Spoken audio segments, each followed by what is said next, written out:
안녕하십니까. 바이템에 오신 것을 환영합니다. 2023년 4월 16일 스콘론에 대한 11번째 영상을 시작하겠습니다. 요새 뉴스만 틀었다 하면 나오는 마약 얘기. 작년 9월에 대통령이 마약과의 전쟁을 선포했고 미국은 펜타닐 때문에 사람들이 죽어나간다 하고 부자들은 다 마약한다고 하고 아주 그냥 정신이 없죠. 이 마약에 대해서 얘기 좀 해보겠습니다. 마약은 게임으로 치면 치트키입니다. 우리 인생 행복하게 살려고 열심히 살잖아요. 근데 그 행복의 끝판왕을 순식간에 맛보게 해줍니다. 당신 인생의 끝에서도 도달할 수 있을지 없을지 모르는 그 정점의 행복을 맛보게 해줍니다. 쾌감? 말할 것도 없죠. 맛있는 거 먹고 재밌는 영화를 보고 게임을 하고 관계를 맺어도 마약이 가져다 줄 수 있는 쾌감에 비하면 아무것도 아닙니다. 이게 담배랑 비슷한 것 같으면서도 약간 달라요. 담배도 피우면 행복하긴 한데 좀 다릅니다. 담배 피우시는 분들 옛날에 담배 피우기 이전 때 생각해 보십시오. 그때 우리가 담배를 피우지 못해서 행복하지 못했나요? 담배를 피우면 그전과는 다른 행복한 세상이 펼쳐졌나요? 그건 아니잖아요. 우리 행복한 거를 점수로 표현해 보겠습니다. 좋아하는 여자애랑 사귀어서 아니면 진짜 맛있는 거 먹어서 등등 진짜 더할 나위 없이 행복할 때의 점수를 100점으로 해보죠. 평소엔 우리 다 80점으로 살아요. 여기서 담배는 피우지 않을 때의 점수가 70점으로 깎여요. 담배를 피우고 나면 뭐 한 82점 정도로 됩니다. 식구탱하고 그 개운할 때가 딱 82점 정도.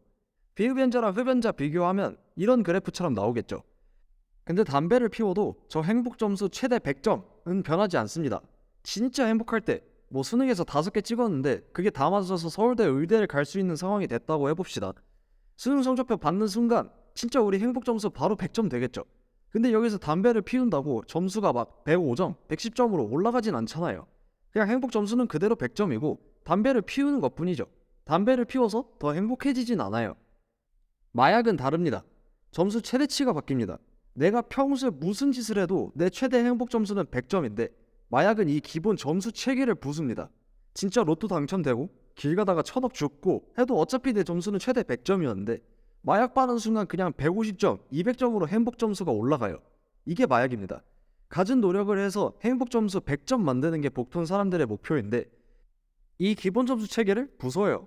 내가 지금 너무 불행한 상태여서 점수가 10점, 이 수준으로 너무 힘든 상태인데 킁카킁카 한 방에 점수가 150점이 됩니다. 약발 몸에 퍼지는 데 한 10분 걸린다고 치면 10분 만에 수익률이 1500%예요. 비트코인도 이러진 못합니다. 진짜 인생 치트키죠. 막 공부하고 취직해서 상사한테 욕먹으면서 일 안 해도 됩니다. 다른 사람들 죽어라 노력해서 행복 점수 100점 이룰까 말까 하고 있는데 난 방 안에서 큰 카 한 방이면 점수 150점이에요. 다들 똑같이 생각할 겁니다. 뭐 한다고 굳이 열심히 사냐? 게임하는데 주변 사람 다 치트키 쓰고 편하게 게임하면 나도 써야죠. 그래서 국가에선 마약을 금지하는 겁니다. 이것들이 일을 해서 돈을 벌어야 나라가 굴러가는데 다들 방 안에서 큰 칸만 하고 있으면 나라가 망해요. 중국 보십시오. 영국이 중국에 아편 풀어서 국민들이 방 안에서 큰 칸만 하니까 영국한테 죽어라 맞았지 않습니까? 이제 운영자가 와서 치트키 못 쓰게 막은 거죠.